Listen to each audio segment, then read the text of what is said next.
Hey, so this is going to be a little bit shorter than the last one. This video is mainly just for kind of getting a list and just a little bit of explanation of the big things that can help you working remotely. This is going to be targeting students more, students and educators, but most of the lessons should apply to pretty much anyone. So, uh, try to keep it under 10 minutes here. So, I mentioned it in the previous video. If you didn't see that, there is a Zapier remote workout out there. Again, it's not a sponsor or anything. I got a lot out of that. Zapier. I'll put it in the description as well of this video. It covers everything. Not everything, but a lot of things that you might be wondering about just remote work and what works, what doesn't. It's a shortish read, 100 pages, I think. I don't know. Depends what format you get it in, but check that out. So going through here, I'm just going to jump right into it. So one of the biggest things that I've found helps with remote work is called the Pomodoro technique. It's the Italian word for tomato, I think.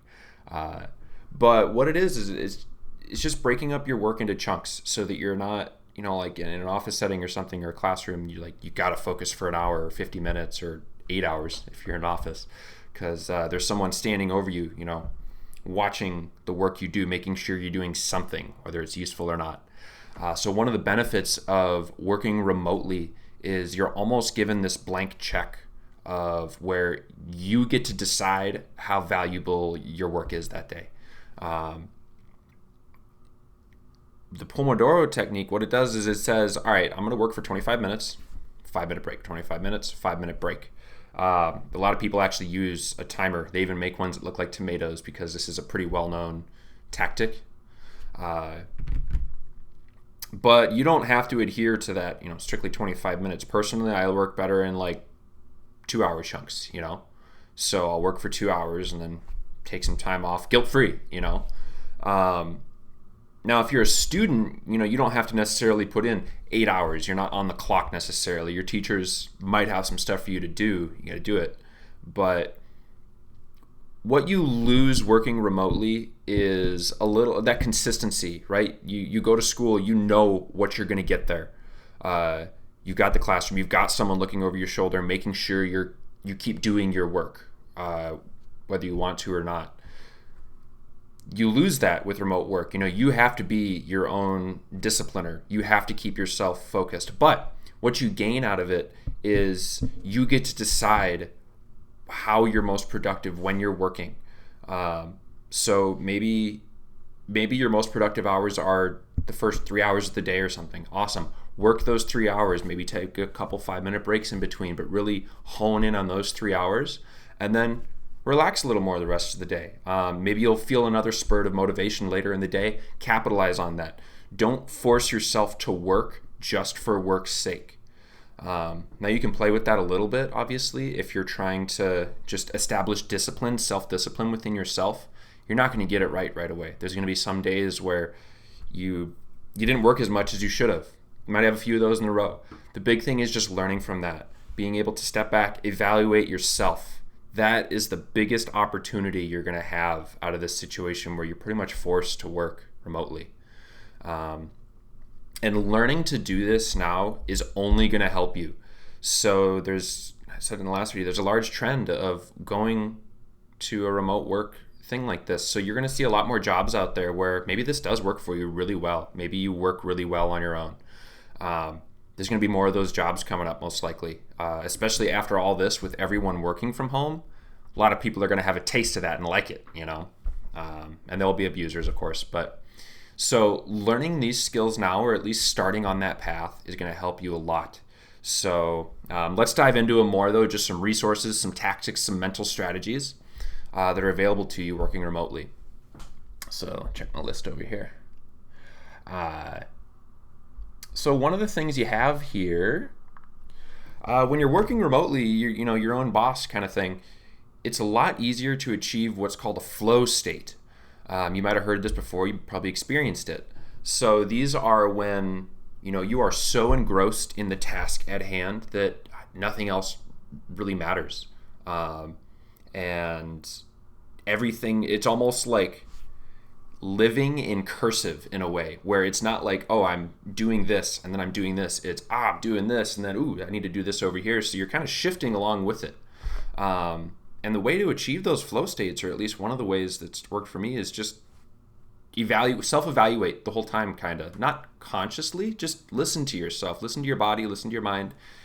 If you're sitting there for a half hour trying to work on a problem or something, and you're just not in the right state, walk away. Come back in an hour, come back in 2 hours, whatever. Don't come back until you feel that you're in the right headspace to do that task. All right. That's one of the big benefits of working remotely. There's no one watching you, forcing you to work during those hours. If it's not working for you, don't do it. Capitalize on your personal productivity cycle. So you're going to find a lot more of those flow states. And just to better understand what that is, I like video games. So you might play video games or drawing something or working or exercising. There are those times where with video games, it's like, all right, time to get serious. You lean in and you're focused and you're not thinking about what button do I press or what's the right option here. It's, everything almost inherently. It's just a matter of doing it. So you get a lot better work done when you can strive to reach those flow states. And that's what makes remote work as good as it is in a lot of ways. Is maybe you do only work 3 hours a day because that's when you're productive. But if those are your peak productivity hours and you're able to, over time, almost always achieve a flow state for those 3 hours, you're going to get so much more work done in those 3 hours than you ever did just dragging yourself through 8 hours of monotonous work. So listen to yourself, listen to your body, kind of go with it. All right. That's the biggest thing that you're going to get out of working remotely, being your own discipliner. So, all right. So there's a lot of free software. So check out things like Zoom. They are a video conferencing thing. We use them a lot. I've liked them. They seem fine. They have a free version where you can video conference with other people, other students, other teachers, parents, family, whatever. For messaging apps, there's Slack. They actually have a built-in video conferencing thing on the free version as well. So Slack, I personally really like it. I know its competitor is Microsoft Teams. I don't believe, or no, Teams does offer a free version, I believe, as well. And they also have video conferencing.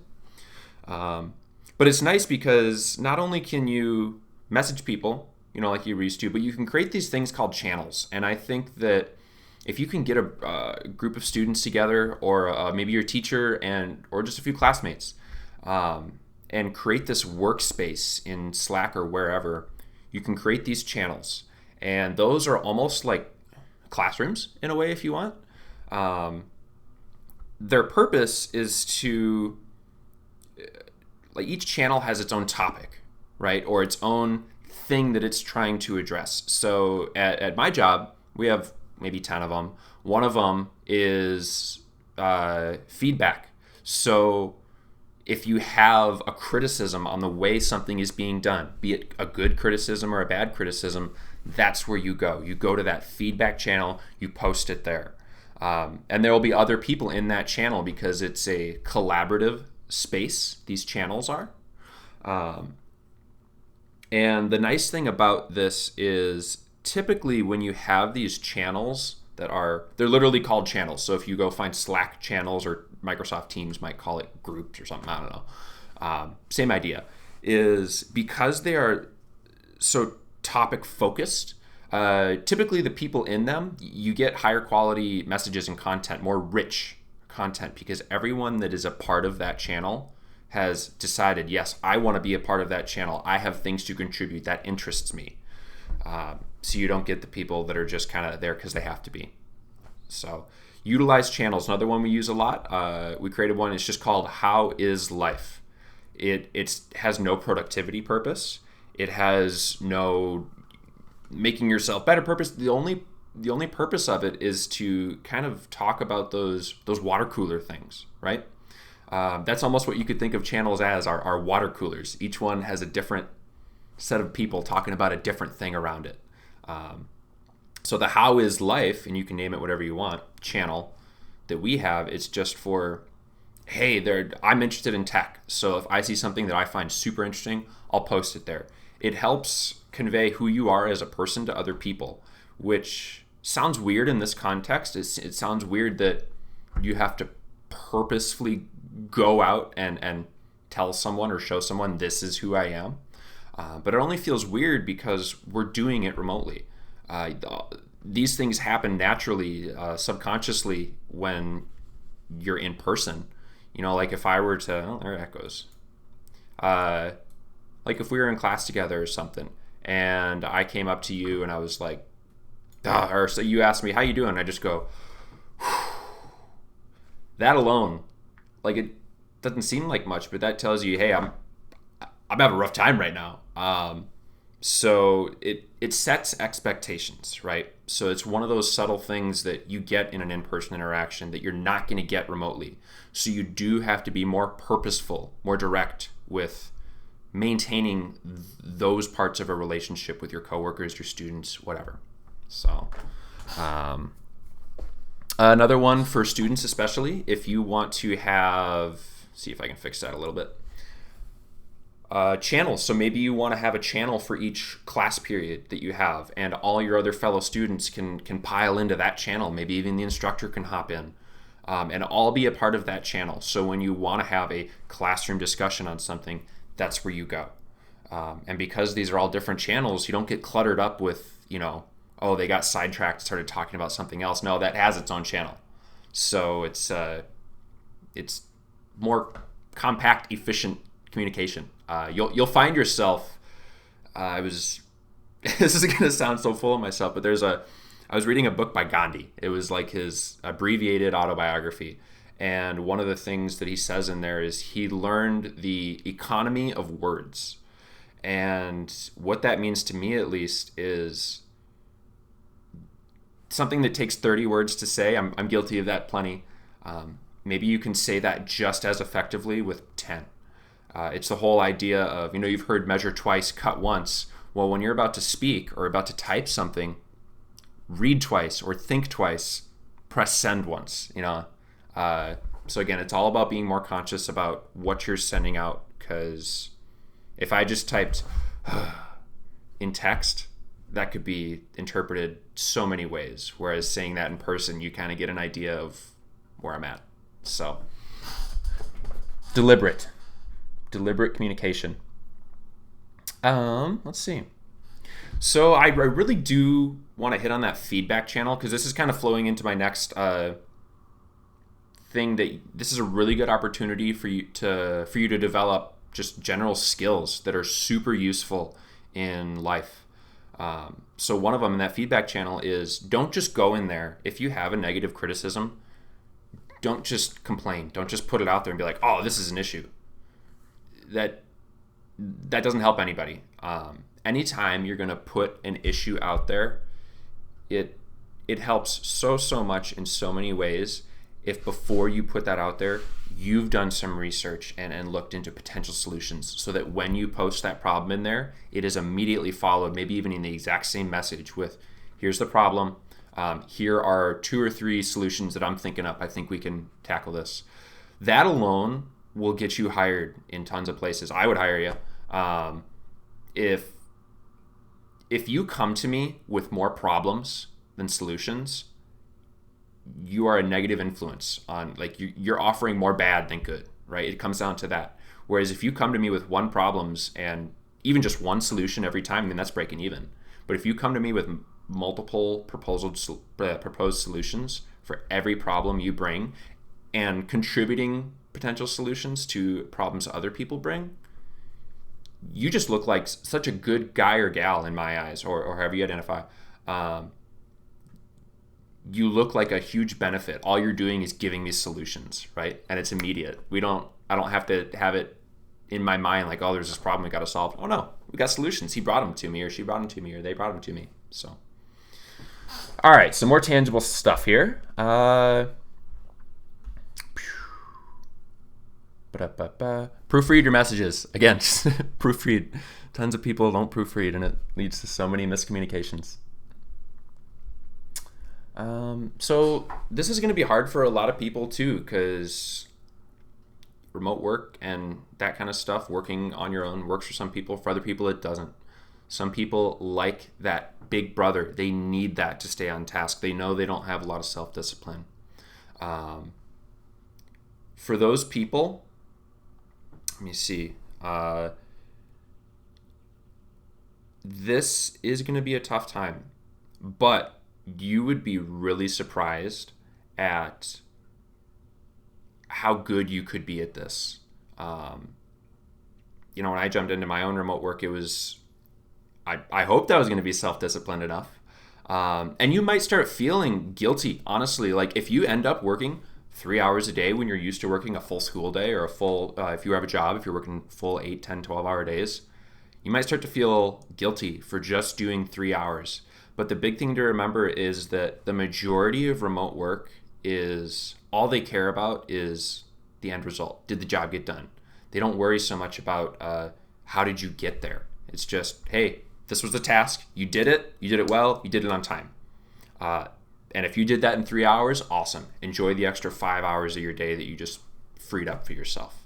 But this can lead to people feeling guilty because they feel like they should be working those whole hours. And that's how you run into burnout. Because at that point, if you've already done your productive stuff for the day and you're just working to work, your morale is just going to drop down really quick and you're going to get burned out. And that is honestly one of the big reasons that people lose passion for things when they get jobs in it, right? Like they always say that, oh, if you love something, sometimes it's not a great idea to get a job in it because then it becomes a job. It's no longer a passion, right?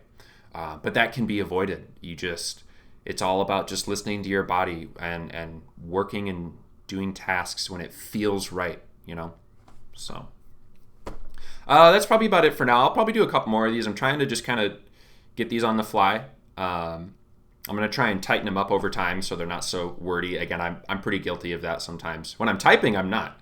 That's interesting. You'll find that typing, you'll probably be... It affords you the ability to read it rather than just have it come out of your mouth. You can see it, you can tweak it, you can edit it so that it more closely reflects the message you're trying to get across, right? So proofread, use GIFs or pictures and stuff like that.